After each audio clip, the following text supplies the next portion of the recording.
no worse thing than you spending the rest of your life with a person, and then you realize you don't even have the ability to do that.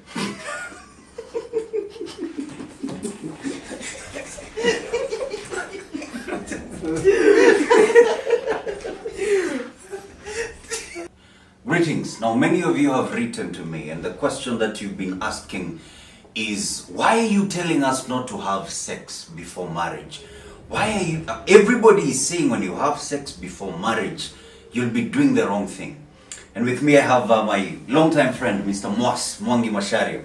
And I know he's going to enlighten us on what other people's point of view is on this particular text. Kwa nini watu have sex before marriage? Thank you very much. Number one, I would explain 2 points. Number one, sex intimacy. No, the most important thing kwa marriage. Ukitaka kiss, ukitaka hug, utapata kwa rafiki yako, utapata kwa mama yako, utapata kwa sister yako. Kiss utapata kwa mama yako. Yes. Mama anaweza kukiss, anaweza kuchum. But the only thing huwezi pata kwa watu wote. Yes. Sex na intimacy ndio unapata kwa partner wako. So it's very important. Na inakuja unasema ni marriage. Yes. So marriage is a lifetime engagement. So now tumekuja na wewe, tumekaa na wewe, nimengojea, nimefuata sheria zote. Tumekuja tumeoana. On a wedding night na realize you don't get a bonus. On a wedding night na realize she doesn't do this. So me feel like ndaisema kama kutest gari before unanunua ni mzuri. Ukijua ako sawa, uko sawa, ni mtu unaweza spend the rest of the life, because that's why people cheat. Yeah? Unapata ni mtu hasa anasema zima stima. Yeah? Nifunikie. But you see the problem. The problem was is I don't know why young people have put this as the number one checklist. You see, the period of dating is a period where we get to know each other, whether we are compatible, and we have so many things that we check so that we identify whether we can actually live together. But I don't know why so many young people think sex becomes number one and then everything else comes last. Why is that? Before I answer that, kuna watu wanafuata the rules, maybe traditional rules, religious rules, wanangojea sana. Wakingojea sana, wanaoana, after 1 month wanakosana. Kuna watu wanapatana leo. Wasichana wengi wana set standards sana. Wanasema, mimi nataka lazima unipeleke date 5, lazima unipeleke sijui wapi before nikupay kitu. Lakini kuna mtu wanapatana leo, wanapeana, it's a chemical process. Wanavurutana. Wanapeana na their marriages have lasted 5 years. Na kuna watu wanangoja that whole process. Alafu siku ya kwanza ya pili unaboeka. Kwa nini? Amjuani. Sex is like a game, ni kitu lazima mpatane. So unaweza kuwa perfect in dating, in everything, but pale kwa mchezo siko sawa. Ndaboeka, wewe utaboeka. So I believe hiyo kujua before mtu wako aje. Baadaye mpotezeana wakati. Kama amekufurahisha sawa. Sipokufurahisha sawa. My worry is, Mwasa, when we put sex as one of the checklist, we have to get there and have to feel a certain way, because that is why you'll have to engage in this. It's because you want to tell us, this lady made me feel good to this point, but this one did not make me feel good. So my question is, if this lady comes to you, the first thing on your checklist is you have to satisfy me sexually. And then you realize later she's not satisfying you. Then she goes to the next man. And she's told, when you come here, the first thing in our dating process is I have to test. If we have about 10 men who are thinking the same as you're thinking, don't you think you're destroying the life of this young lady? That's why I say it's a chemical process. The moment I see you, especially ladies, akikuona tu anajua kama anaweza kupea ama hawezi kupea. Nakwambia hata mwanamke akicheat, haikuwagi ati alidanganywa, alipanga, akafikiria, akafanya. So ukiona mnapatana na mtu, intimacy imekubali, sex imekubali, hizi zingine you can work on. But kweli but hatuwezi wako mimi ni mzuri, mimi ni msafi, najua kupika na nini, intimacy ikose ama sex kuwe mbaya. Hiyo kuna relationship. Hapo hakuna.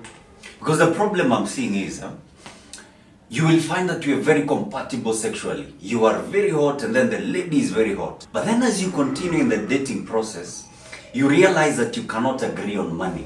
How she likes to spend the money and how you think money should be spent. You realize it's a very thin line. And money and finances is a deal breaker in marriages. But you already agreed. Sexually you're very hot and very compatible. The chemistry is adding up. But then you realize you have other bigger things to deal with. So I think the issue we have of contention here is you think sex carries more weight than these other things. Why do you think so? There is no perfect marriage. Ya kwanza. Na number 2, bibi yako kama wataka mambo ya pesa, kuna watu mnafanya nao kazi, kuna wanabiashara mnafanya nao. Kama bibi yako pesa ambatani, hiyo itoe hapo. Bibi yako mfurahishe. Pateni naye watoto, fanyeni mambo ya ngono. Ni waitwa bibi. Ushughulike. Huwezi pata bibi ati anajua biashara, anajua kutumia pesa, anajua kutengeneza kiuno, anajua ni. Point ni tafuta zile vitu mzuri kwake. Lakini hamwezi kana yeye kama sexually mko proactive. Utaboeka. Na basically ndio maana watu wanacheat. That's why mbona watu wanacheat.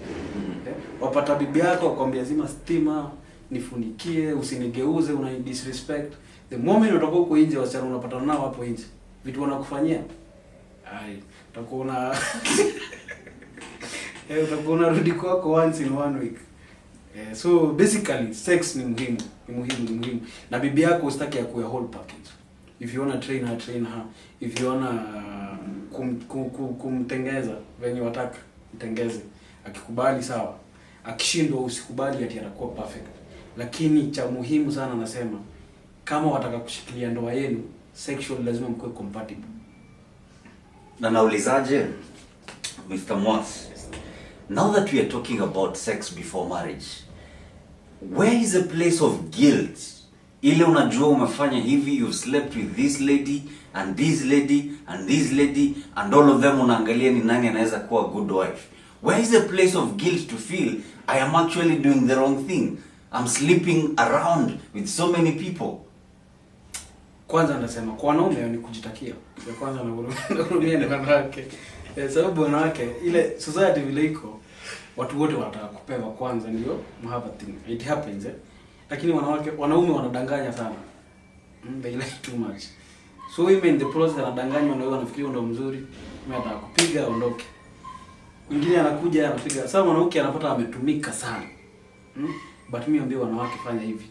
Usiwahi tumika. Wenye nasema ukitaka kupea mtu unampea.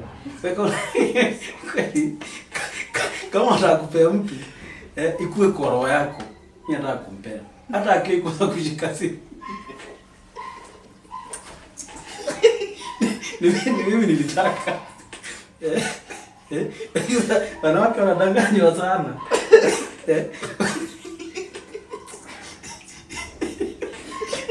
Kila siku unaona udo. Kesho ashike simu.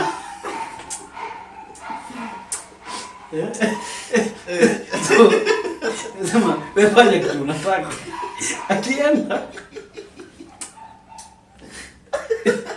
Akienda aende. Kama ni wakukaa ataka.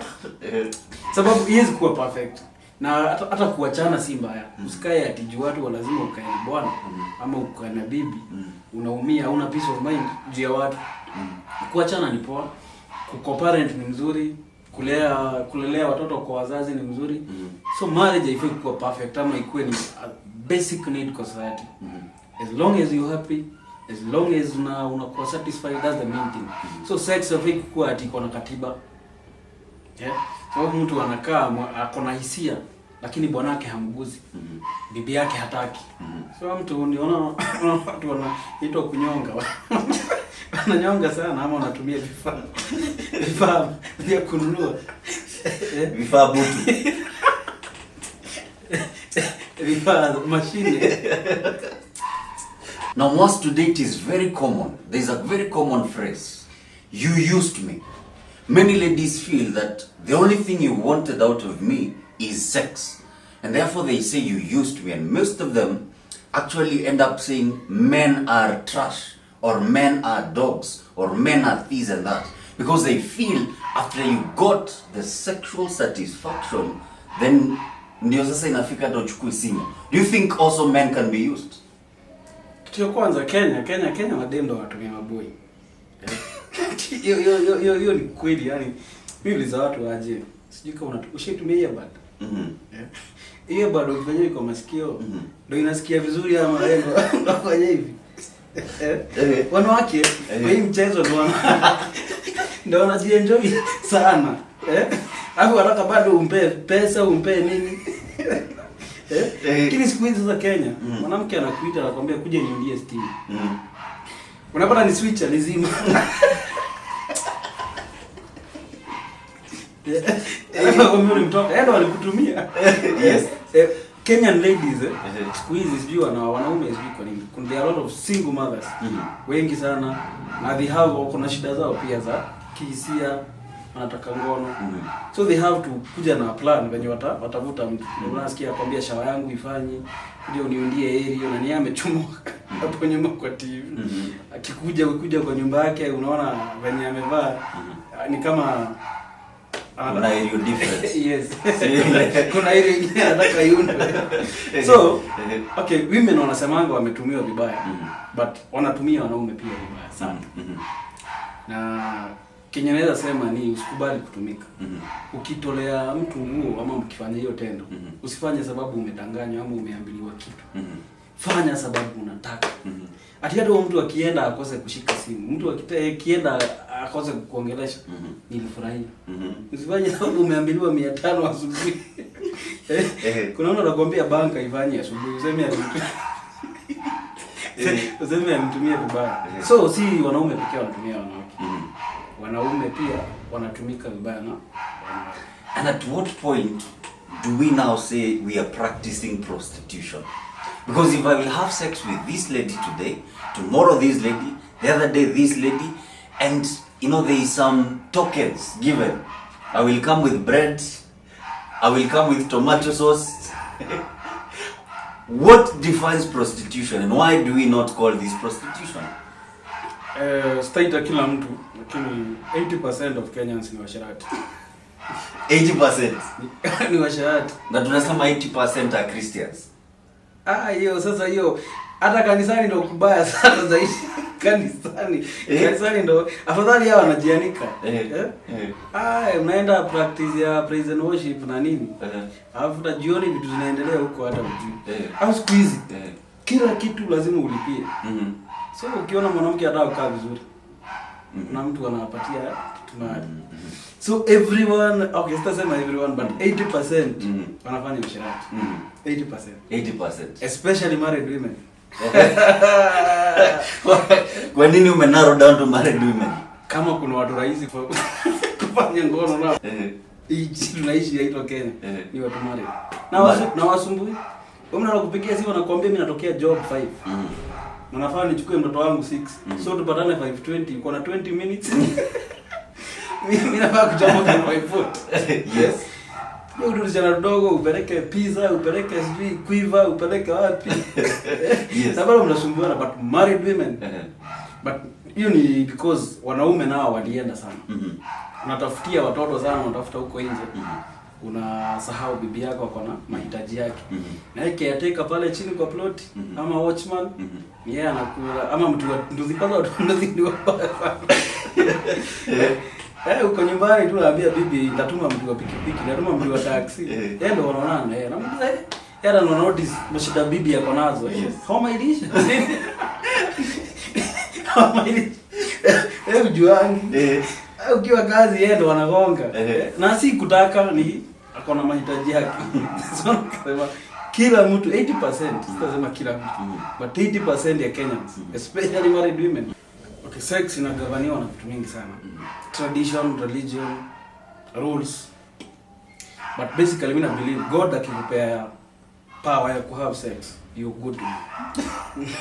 So kuna Wamasai wanaolewa akiwa 9 years. Akiweza Kiweza kama ampata mayai anaolewa. Kuna watu wanauzwa wakiwa 12 years, 13 years. Kuna zingine serikali inasema 18 years. So hiyo ina ni rules. But basically sahi sex imeharibiwa sana na internet. Sex education inakuja kutoka kwa internet. So mtoto wako akiwa 12 years unampatia simu naona pornography. So anaifanya hata ajui nini yake. So sahi wezi sema the right age, but me I believe isipokuwa ni mtu anasoma, mtu anafanya nini, the moment umepata mayai Mungu amekubless, amekwambia unaweza fanya nini. Lakini na believe watu wanafaa tu wa educate like the essence ya sex. Si kuifanya like si entertainment. Sex is for procreation, not entertainment. Na ndio nilikuwa nasema hata ningepewa uwezo nikuwe kama Mungu. Ningepatia na hiyo vitu being on hit. Kwa tunaita kuwa na mbuki. Ng'ombe inapata, wezi pata ng'ombe ya tisherati. Inapata mayai once a year. Ikiipoteza imepotea. Na kilikono siku hizi.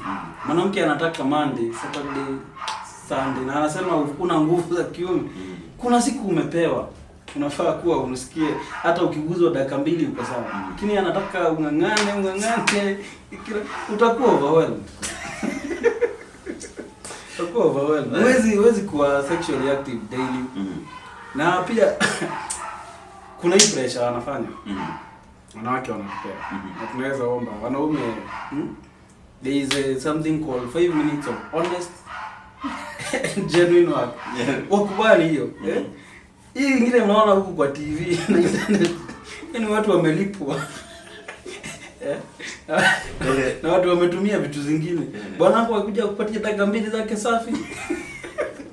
Kubali. Akona mambo mengi yanamsumbua. Bwana wako siku hizi anataka uende hapo mara 5, mara 6, mara 4.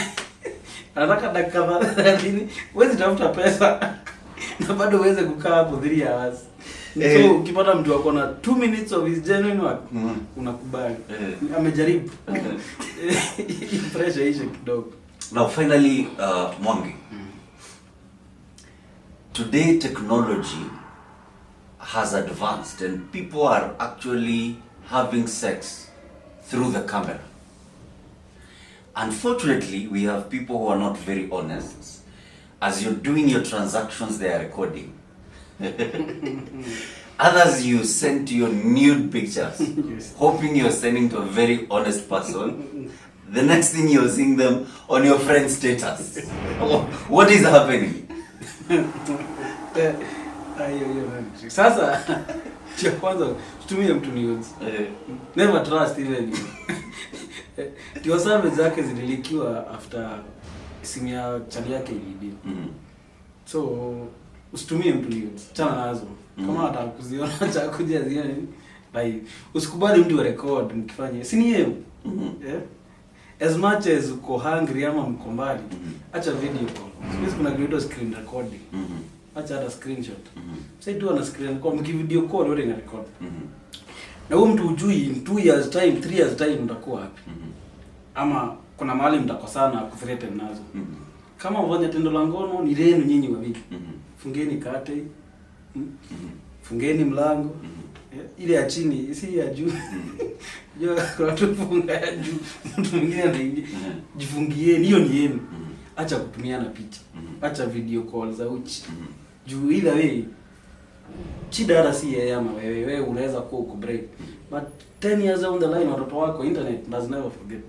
Basically just keep your sex life private. Na msitumiane as much as mnapendana.